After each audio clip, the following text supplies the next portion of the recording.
Welcome to Food Exposed, where each week we take an inside look at what's on your plate. I'm your host, Jackie Keller, and I'm the founding director of NutriFit, Los Angeles' leading healthy food company.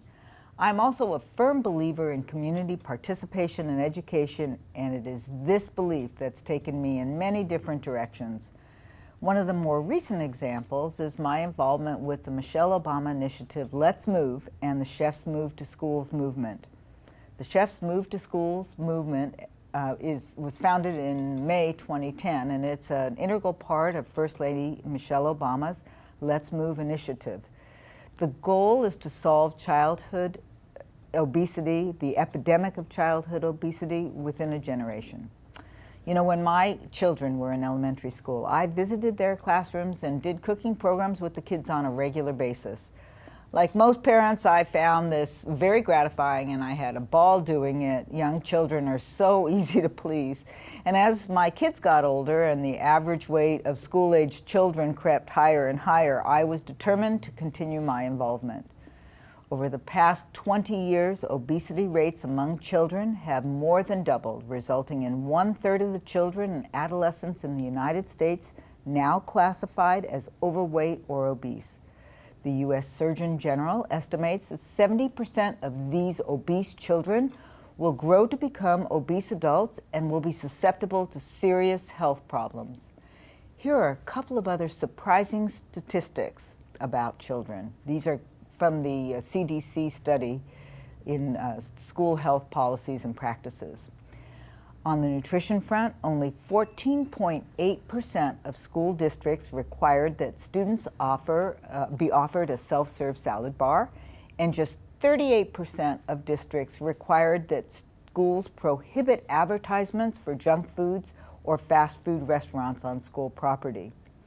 And on the physical education front, 59% of districts required that elementary schools provide students with regularly scheduled recess, but only 10.8% of districts required that middle schools provide physical activity breaks outside of physical education, and 2% of districts required that high schools do so. So there's a number of issues with physical activity in schools, and there are also a number of school garden programs popping up all over the country. We're especially lucky here in California because our climate is so conducive to outdoor gardening. Why have school gardens? Again, the CDC gives us this startling statistic. The majority of America's children go without eating one serving of fruit or vegetables every day. Without eating one. So while schools are they're not the only place that our kids eat, schools can help with this challenge. And my guest today is an expert in school gardens. She's an expert in school nutrition and how we teach our kids about their health. Carrie Ike is the director of the School of Environmental and Health Sciences at University High School in West Los Angeles, where she has been teaching since 2001. The school converted to LAUSD's small schools format in 2008, and she led the transition to the School and Academy of Health and Environmental Sciences. Her academy classes include food sciences, physiology, and environmental science. She also envisioned and created a large school garden, which was built in 2011. It includes a native pollinator garden, and she raises crops on a 1-acre urban campus farm with the help of 90 food science students. Carrie also coaches men's volleyball and teaches health classes. In addition to the master's degree she currently holds, she's adding another master's in nutrition science. And on top of it all, she's the mother of 2 young children. Carrie, welcome to Food Exposed. Thanks, Jackie. It's a pleasure to be here. Well, thank you so much for coming. I know you had to get out of school for this, right? Yes, I did. And I got a sub in my classroom, and the kids were excited that I got to go, and they promised they wanted me to say hello to you because they were excited you're coming next week. I am coming next week, but tell me more about your program. Let's tell the audience more about your program. I know that the part that I'm involved with, which is the classroom cooking, and we've been doing that for better part of a year, 2 years now. but you've also converted your classroom into a pretty well-stocked kitchen. And what did it take to get that accomplished? Well, back in 2008, we wrote a grant. 4 or 5 other teachers and I wrote a grant for a California Partnership Academy grant. And that gave us funding to transition our newly developed small school into having an academy, which focuses on a career tech pathway, and we're focused on preventative health around public and community health. And I saw this need. I was teaching health. I've taught PE for 6 years at my high school. I have a PE credential, a health credential, an art credential. And I saw the need, or even as I was teaching health, students' habits weren't really changing. It wasn't integrated enough into action-based learning. And so I presented to the principal. We had an area that we were going to be moving into, and there were 4 or 5 buildings on it that were taken down because it was on a fault line. And so the contractors would come in and put in a bunch of plants that didn't need any, very low maintenance. And the contractor was walking through with the principal, and I kind of tagged along, and he was hoping to get another contract to maintain the plants that didn't need much maintenance. And I kind of looked at him and looked at my principal, and I said, I kind of want to take over this space over here. And he'd shown me a plot of land that was about 6 foot by 10 foot. And I'm like, that's not really going to work for us. We have a lot of kids here. We want to do something important. And then I said, and potentially I kind of want to take over this hillside over here. And my principal is pretty easygoing and very forward thinking. And he's like, all right. He just kind of shook his head and was like, okay, you know. And it was, I measure it by my son's age, because it took a long time to get the contractors to finish what they were doing, and they had to install all the plants and the trees on the hillside by contract before we could even go in there. And so the day that my son was born, I got a text from my principal saying, you're good to build your garden. Oh my goodness. So I had the support from Environmental Media Association, United Talent Agency, and Mud Baron, and LA Conservation Corps. And what we did is we came together with about $10,000 of funding from United Talent Agency to build about 900 square feet of raised bed gardens. That's wonderful. About 4 months prior to this, I'd had a neighbor in the community, Don Smith, who's really into gardens, was helping out at the Venice Learning Garden, said, you know, hey, I'd like to come and volunteer at your garden. And little did I know he was a soil science whiz and all, you know, really great all-around guy. So he designed our garden beds based on some ideas that I gave him. And after 9 designs, we put it in place. And we also built sort of a little amphitheater seating area so we could have a place for the kids to sit, so we could come out and learn in the garden.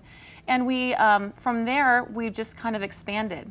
I sat in my principal's office about maybe 6 to 9 months after we started our garden, and I was in the assistant principal's office, and he's like, hey, Carrie, everything's going great. When are you going to expand your garden? Mm-hmm. And so I said, pretty soon. And you don't just get those kinds of invitations very often. And then about another 2 weeks, I was sitting in the principal's office, and we have a tie-ins program with UCLA.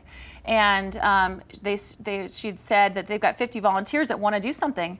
And I was like, well, we're going to expand our garden to create the food forest. Maybe we could do this. And the principal was sitting there. He's like, all right, okay. So from there on out, that was Earth Day 2012. We put in 50 or 40 fruit-bearing trees, food-bearing trees, into the food forest on the second half of the hillside. And since then, we've just kind of expanded, and the kids have gone with it. What are the biggest challenges that you find dealing? It sounds like you figured out the administration and how to kind of get what you need out of the administration and maybe out of the community in terms of financial support. But you're dealing with a tough population. I mean, let's face it, high school is a difficult age. I mean, I wasn't an easy high schooler. I don't know what kind of a high schooler you were. You know, my kids are past high school age now. What are the biggest challenges dealing with high school age kids? Well, I think really, you know, you got to let them be kids, and you have to know sort of where they're coming from. Our kids are coming to school. I counted the zip codes one time. 93 zip codes, over 23 languages spoken in the home, and we've got about 1,800 kids on campus. Wow. Now, of those kids, you know, many of them haven't had a good breakfast. They all like food. everybody likes food, and especially kids, if they're having to travel quite a distance to get to the school, they're all hungry. So I found something that they all like to do. They like to cook. I mean, I have kids ask me all over campus, what are we cooking this week, Miss Ike? And those are kids that wouldn't even talk to me before. And so, but the kids they're excited about the garden too. They see things, they see change happen. And I asked the kids, to give me some comments about things that they learned from cooking and from gardening. And they're like, Miss Ike, gardens are really like people, like raising humans. So I feel like it's my students have become more in touch with their human side because they've had the opportunity to create something that's alive and watch it grow. Wow. And I really think that sort of shape-shifted how they see food, how they see each other. It's pretty exciting. Yeah, it sounds like it. And I know when I come to the classroom, the kids are always very receptive. It's sort of whatever it is that I have planned, they're on the plan, they'll go along with it. And, there's an element that hangs back, doesn't get involved, sort of the two cool kids that don't want to be a part of it. But over the months and now over a year that we've been doing this together, I see even more excitement and involvement on the part of the kids, and a real interest in fruits and vegetables. And I'm excited to see that because, my whole thing is that we need a more plant-based diet. And Right. do you find resistance to the fact that it's healthy as opposed to junky? Well, we always talk about, they come in the classroom with even their Lipton brisk teas, and I'm like, okay, put away the sugar water.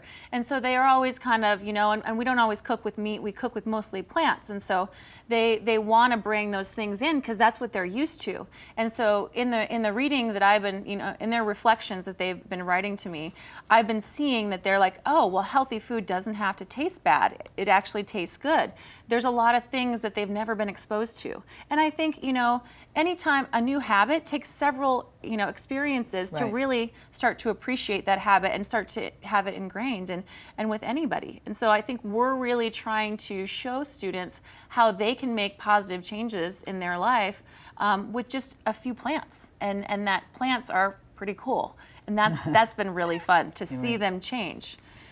So before we go to the kitchen, and I did prepare something today that I thought would be fun to cook with you, sort of along the lines of what we do in classroom.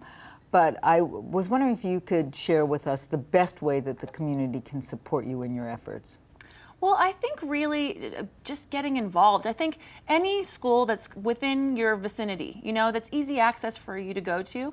I think if you are interested in gardening, nutrition, if you have something to offer, then you should go get in touch with people that work in the main office, figure out who to talk to at that school, and say you want to volunteer. Schools are dying for volunteers, and I feel like because a lot of schools around here have gates up, or fences up, they feel inaccessible. And I think that the one thing that's really helped me, because I don't have a great background in plants, but I've just been learning as I go, it's getting the community involved and realizing it's okay to ask for help. Right. And this is a community that we share, It's everybody's responsibility to bring our human population, to raise our awareness and change the way we think about food. It can't just be one family or one person at a time. Right. Those interactions in the classroom, you're a 1 to 30, 1 to 40 ratio with a teacher to student in some of these classrooms. And so the more volunteers you have, the more conversations you can have, the more positive that influence is going to be. Great, great. Well, let's do some cooking. Okay, All great. right.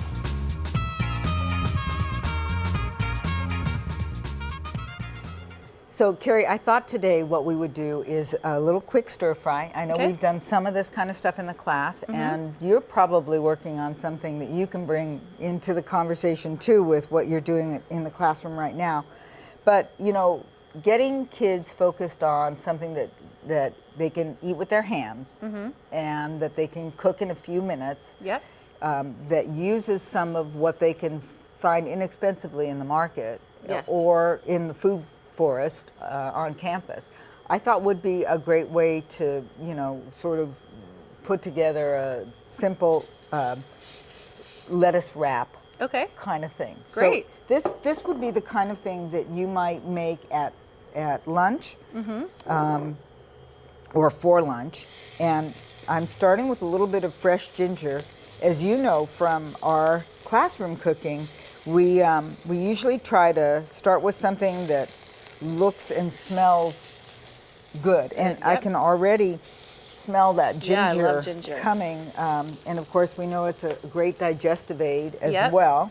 And always a little onion to accent the flavors. Now, when we cook in your class, you have some burners, right? Yep. And then you have electrical equipment. Yeah, we've got we've had a makeshift kitchen. You know, we didn't even have a sink until about a year and a half ago when our celebrity garden sponsor, Emily Van Camp, came in, and we'd made her some Swiss chard wraps, and she's like, how do you do this without a sink? So she helped us get a sink, but we've makeshifted our whole kitchen in the back of our classroom. We have portable burners that we bring in. We have, cupboards that we've installed, and all through the help of our CPA grant and other people within the community. So it's exciting to make lettuce wraps today. I've got two different students. We've got our health and fitness fair, our 6th annual health and fitness fair coming up April 10th, and I've got two students trying to make lettuce wraps. Oh, how So cool. I'm doing a healthy food challenge with the students. So kids are teaming up in groups of 3 to 5, and they are creating a healthy dish that they have to prepare for the class. And then the top 10 dishes will be chosen to be served at the fair for healthy food Oh, tasting. cool. So now who's deciding which are the top 10? The students are choosing, they're voting on the top 10, Okay. based on kind of using some of the same principles that we did in the fall for our food day challenge. And the kids are very excited about it, and they've come up with some really interesting recipes. But we've got 2 different lettuce wraps that they're going to try to make, and so yeah, I'm excited. Great. Well, let me tell you what I've done here, because while you've been talking, I've just sort of tossing Yeah. stuff in here. So we started with the ginger and then a little green onion or scallion, and then I added some shiitake mushroom that I soaked and stemmed and sliced, and I've got some chicken breast meat here, which I cut into small enough dice that it would cook really, really quickly, and I've added to that some cut up bok choy. Now, of course, any of these vegetables can be swapped out for something else. Right. You know, I put in some water chestnuts because I had them. If I didn't have them, we'd leave them out. Okay. You know, maybe we would put celery or something else Right. crunchy. And I know when we cook together in class, we talk about the fact that it's cooking. It's Right. not, I mean, it's science, but it's Right. not science. Yes. And so, being sort of constrained by a recipe Yeah. in a situation like this really doesn't make a lot of sense, because what you're going to want to do is pick the things that you have at hand that are affordable. Yep. And for seasoning, I know that you have to watch gluten. When Yep. I come to cook in your class, we're very sensitive to gluten because you Yep. have a gluten-free I have a couple students couple of that have students. celiac. Yep. And so I'm using tamari here, Okay. which is gluten-free, naturally brewed naturally brewed soy sauce. And this is a low sodium variety. Okay. Great. And hoisin sauce. Now, hoisin does have a little gluten in it, but since we're not in front of your class right now, we're just cooking for taste. You could add in a couple of spoonfuls of that for flavor. Of course, if you needed to be mindful of certain ingredients, you just would leave them out in Yep. this circumstance. And I've also brought something that we've been doing at NutriFit. In our garden, we have started, and at our farm, we've actually started doing some hydroponic farming. That's awesome. Yeah, and so this is one of our hydroponic lettuces, Beautiful. and you can see there's roots. there's the little root ball. Oh, that's really neat. You Isn't got that the cup. neat? Yeah. you grow it in these little net. They're Yeah. called nests, but they're really some little things, and then and they just grow so beautifully. So if you want to grab a couple of lettuce Okay. leaves there that look good for wrapping, our mixture is already done. That's Okay. how quickly it cooks. That's great. Yeah, we've got lettuce popping up all over the garden. It's seeded itself in different places. So Yeah, we call them volunteers. yep, you we know? are volunteers. My dad always says the recipe is a source of inspiration to help the cook. You know, be led in the kitchen, but it doesn't always have to be followed. So I've been trying to help the kids understand that. Yeah, it's a tough concept when you feel uncertain of your own knowledge base. But I Right. think, Right. why don't you see what you can do as far as getting that one together? Yep. I always talk to the kids about chemistry. If chemistry is involved, like baking, then we really need to follow the recipe. But Right. if there's no chemistry, if it's just cooking, we can make it. Let's see. I'm going to kind of fold it over a little bit. All right. There we go. All right, Sorry. let me see if I can. See if you can I maneuver that a little bit I'll better. see if I can do. Let's put this guy Put that one aside, away. and we'll see if we can get this one to behave. 'Kay. Sometimes it does, and sometimes you just can't put too much in there, which is Right, kind of good yeah. from a portion control standpoint, because you can use small amounts of the filling and a lot of lettuce leaves, and that way you end up really getting a lot of.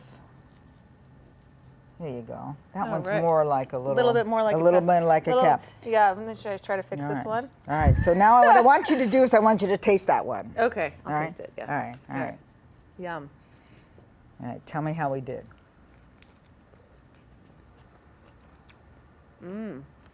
So maybe this will be one idea that Yeah. your students come up with. Right. Well, I like the crunch. So Yeah. the crunch from the water chestnuts and the bok choy, Right. really nice. Right. Good. Good.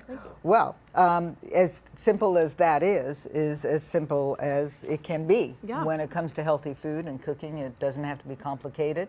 And I'm so thrilled that you came to talk to us today a little bit about your exploration in the kitchen, your exploration in the world of food forestry. And I know that our audience wants to stay connected to you, to follow not only your progress at school, but the other things that you're actively involved with. What's the best way for them to reach you? I have a simple email, and it's healthieruni@gmail.com. You can email me. Otherwise, I'm at University High School in West LA. We've got universitywildcats.org is the school website, and uniahes.com is our academy website. Great, great. Well, thank you so much for joining me today. I'm looking forward to joining you next week in your Yeah. classroom. And I just couldn't be more thrilled that you came all the way over and spent the time with me this Thank you so afternoon. much. We're really excited. I'm really excited to be here. We'll see you again soon. All right, sounds good. See bye. you next week.